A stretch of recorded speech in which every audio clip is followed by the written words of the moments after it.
PadreIdi.com presenta Un faro en el horizonte. Historias de un santo. 23 de marzo. San Óscar Romero. Óscar Arnulfo Romero nació en Ciudad Barrios, departamento de San Miguel, República de El Salvador, el 15 de agosto de 1917, día de la Asunción de la Virgen María. Su familia era humilde y con un tipo modesto de vida. Desde pequeño, Óscar fue conocido por su carácter tímido y reservado, su amor a lo sencillo y su interés por las comunicaciones. A muy temprana edad sufrió una grave enfermedad que le afectó notablemente en su salud. En el transcurso de su infancia, en ocasión de una ordenación sacerdotal a la que asistió, Óscar habló con el padre que acompañaba al recién ordenado y le manifestó sus grandes deseos de hacerse sacerdote. Su deseo se convirtió en una realidad. Ingresó al Seminario Menor de San Miguel y, a pesar de las desavenencias económicas que pasaba la familia para mantenerlo en el seminario, Óscar avanzó en su idea de entregar su vida al servicio de Dios y del pueblo. Estudió con los padres claretianos en el Seminario Menor de San Miguel desde 1931 y posteriormente con los padres jesuitas en el Seminario San José de la Montaña hasta 1937.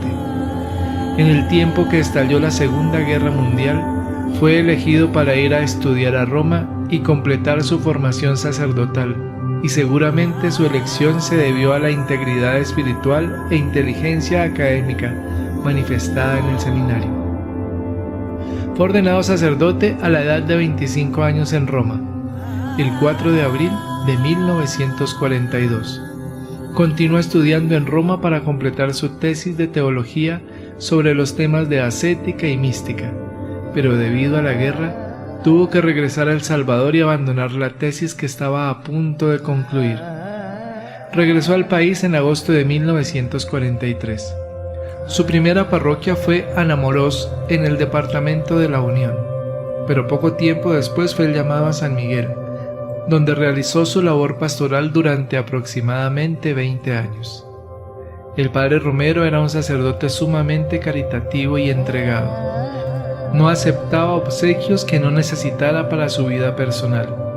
Ejemplo de ello fue la cómoda cama que un grupo de señoras le regaló en una ocasión, la cual regaló y continuó ocupando la sencilla cama que tenía.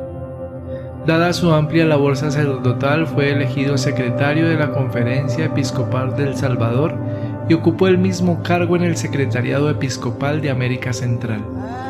El 25 de abril de 1970, la Iglesia lo llamó a proseguir su camino pastoral, elevándolo al ministerio episcopal como obispo auxiliar de San Salvador, que tenía al ilustre Monseñor Luis Chávez y González como arzobispo y como auxiliar a Monseñor Arturo Rivera Damas.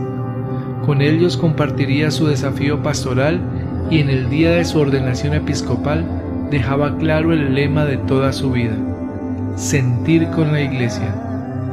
Esos años como auxiliar fueron muy difíciles para Monseñor Romero.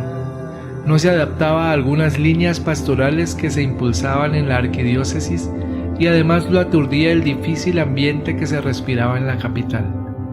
También fue nombrado director del semanario Orientación y le dio al periódico un giro notablemente clerical.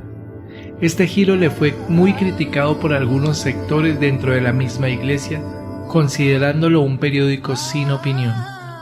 En El Salvador la situación de violencia avanzaba.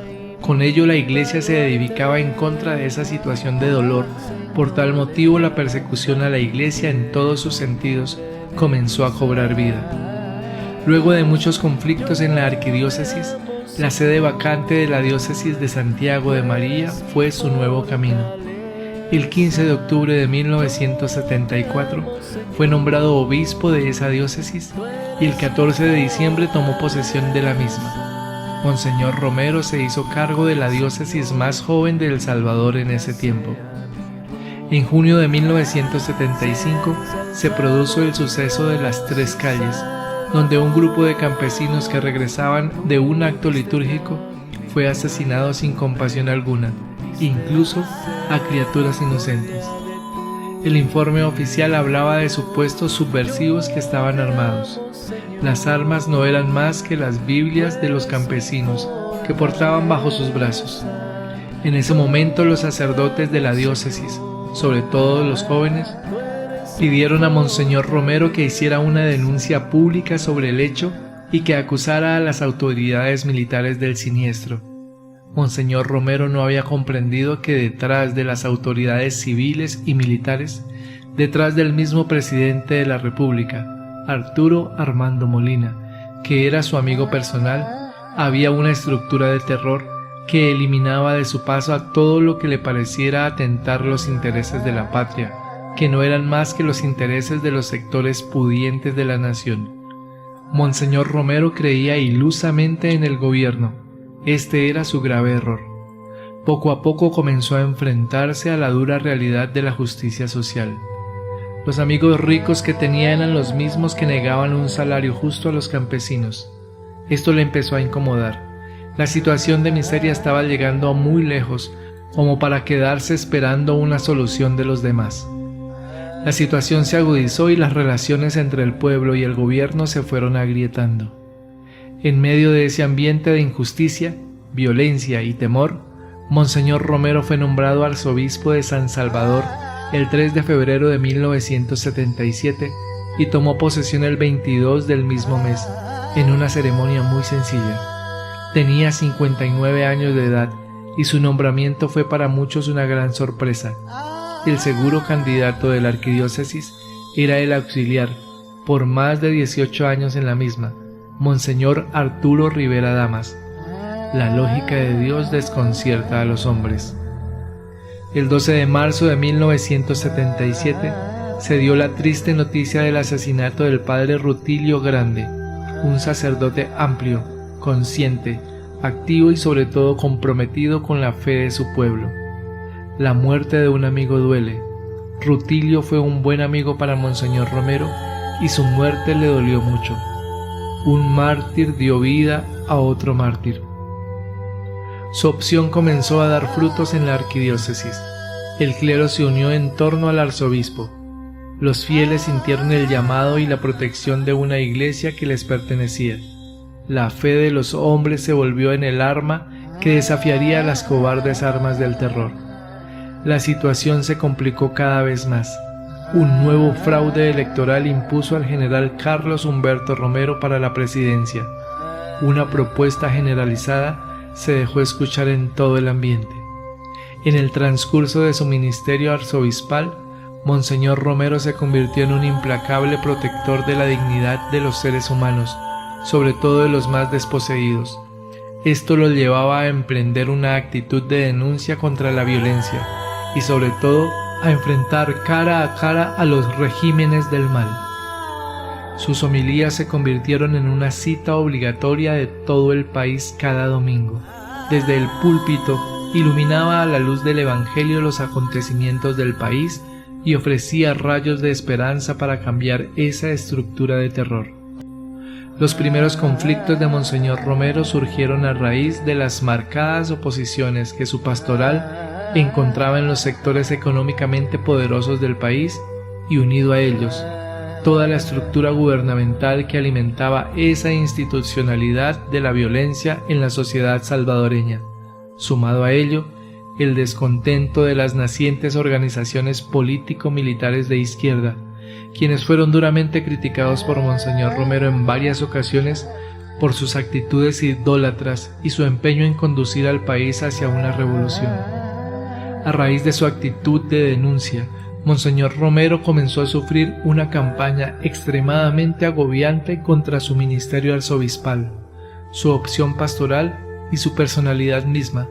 Cotidianamente eran publicados en los periódicos más importantes, editoriales, campos pagados, anónimos, etc., donde se insultaba, calumniaba y más seriamente se amenazaba la integridad física de Monseñor Romero. La iglesia perseguida en El Salvador se convirtió en signo de vida y martirio en el pueblo de Dios. Este calvario que recorría la iglesia ya había dejado rasgos en la misma. Luego del asesinato del padre Rutilio Grande, se sucedieron otros asesinatos más. Fueron asesinados los sacerdotes Alfonso Navarro y su amigo Luisito Torres. Luego fue asesinado el padre Ernesto Barrera. Posteriormente fue asesinado en un centro de retiros el padre Octavio Ortiz y 4 jóvenes más. Por último, fueron asesinados los padres Rafael Palacios y Alirio Napoleón Macías. La iglesia sintió en carne propia el odio irascible de la violencia que se había desatado en el país. Resultaba difícil entender en el ambiente salvadoreño que un hombre tan sencillo y tan tímido como Monseñor Romero se convirtiera en un implacable defensor de la dignidad humana y que su imagen traspasara las fronteras nacionales por el hecho de ser voz de los sin voz. Muchos de los sectores poderosos y algunos obispos y sacerdotes se encargaron de manchar su nombre, incluso llegando hasta los oídos de las autoridades de Roma. Monseñor Romero sufrió mucho esta situación. Le dolía la indiferencia o la traición de alguna persona en contra de él. Ya a finales de 1979, Monseñor Romero sabía el inminente peligro que acechaba contra su vida y en muchas ocasiones hizo referencia a ello, consciente del temor humano, pero más consciente del temor a Dios, a no obedecer la voz que suplicaba interceder por aquellos que no tenían nada más que fe en Dios, los pobres.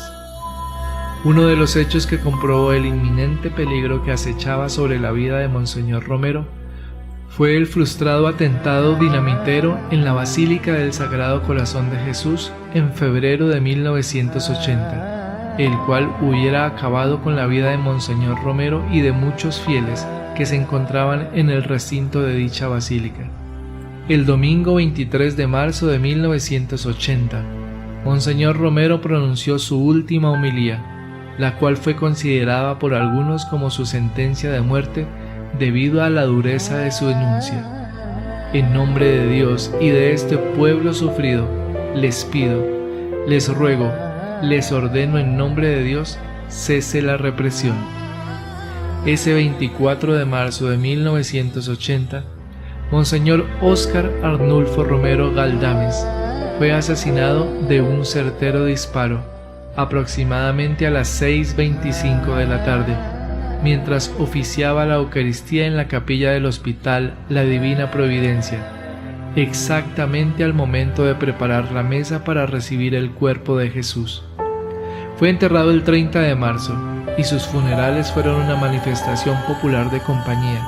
Sus queridos campesinos, las viejecitas de los cantones, los obreros de la ciudad, algunas familias adineradas que también lo querían, estaban frente a la catedral para darle el último adiós, prometiéndole que nunca lo iban a olvidar. Raramente el pueblo se reúne para darle el adiós a alguien, pero él era su padre, quien los cuidaba, quien los quería. Todos querían verlo por última vez. 3 años de fructífera labor arzobispal habían terminado, pero una eternidad de fe, fortaleza y confianza en un hombre bueno como lo fue Monseñor Romero habían comenzado. El símbolo de la unidad de los pobres y la defensa de la vida en medio de una situación de dolor había nacido. En 1994, su sucesor en la Arquidiócesis de San Salvador, Monseñor Arturo Rivera y Damas, inició su proceso de beatificación. En el año 2000, la Congregación para la Doctrina de la Fe comenzó el estudio de todos los discursos de Monseñor Romero. En el año 2005, el postulador de la causa, el obispo italiano Vincenzo Paglia, aseguró públicamente que Romero no era un obispo revolucionario, sino un hombre de la Iglesia, del Evangelio y de los pobres. La mañana del 3 de febrero de 2015, el Papa Francisco recibió en audiencia al cardenal Angelo Amato, prefecto de la Congregación para las Causas de los Santos, y le autorizó a promulgar, entre otros, el decreto de martirio del siervo de Dios Óscar Arnulfo Romero y Galdames, arzobispo de San Salvador, reconociendo así de manera oficial que su asesinato fue por odio a la fe. El 6 de marzo de 2018, el Papa Francisco recibió de nuevo en audiencia al cardenal Angelo Amato y autorizó a la Congregación para las Causas de los Santos a promulgar el decreto relativo al milagro atribuido a la intercesión del beato Óscar Romero. La curación inexplicable de una mujer embarazada es el milagro aprobado que permite declarar santo al entonces arzobispo de San Salvador. Se trata de Cecilia Rivas de Flores, madre de 2 niños y que, embarazada de su tercer hijo, tenía ya programada una cesárea para los primeros días de septiembre del año 2015. Pero las cosas cambiaron de repente. El 27 de abril ingresó al hospital del Instituto Salvadoreño de Seguridad Social con varios síntomas graves. Los médicos le diagnosticaron preeclampsia y le realizaron una cesárea de emergencia. Su tercer hijo nació el 28 de abril, pero sus problemas de salud no terminaron allí, por lo que retornó al quirófano y fue allí cuando los médicos se dieron cuenta que tenía problemas en el hígado y en un riñón. Le diagnosticaron síndrome de HELLP, comenzaron a hacerle hemodiálisis y le introdujeron a un estado de coma. Casi un mes después, el 24 de mayo, el médico le dijo a Alejandro Rivas, esposo de Cecilia, que si tenía fe rezara, pues médicamente había muy poco que hacer por ella. Su estado era terminal. Tomó su Biblia y al abrirla encontró allí una estampa de Monseñor Romero. Esto le inspiró a pedir la intercesión del obispo mártir. Un detalle posiblemente intrascendente a los ojos de muchos es el que el día anterior aquel obispo salvadoreño había sido beatificado. Unos días después, el 10 de septiembre, aquella mujer a quien los médicos habían desahuciado abrazaba a su esposo e hijos. Científicamente Cecilia debía haber muerto, pero aquello no ocurrió. El don de la vida permanece en ella y la enfermedad no ha dejado huella alguna en su salud.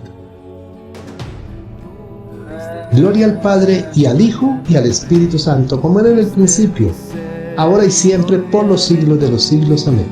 Señor nos bendiga, nos guarde de todo mal y nos lleve a la eternidad. Amén. Feliz y bendecido día. La Virgen me los acompañe hoy y siempre. Yo te amo, Señor.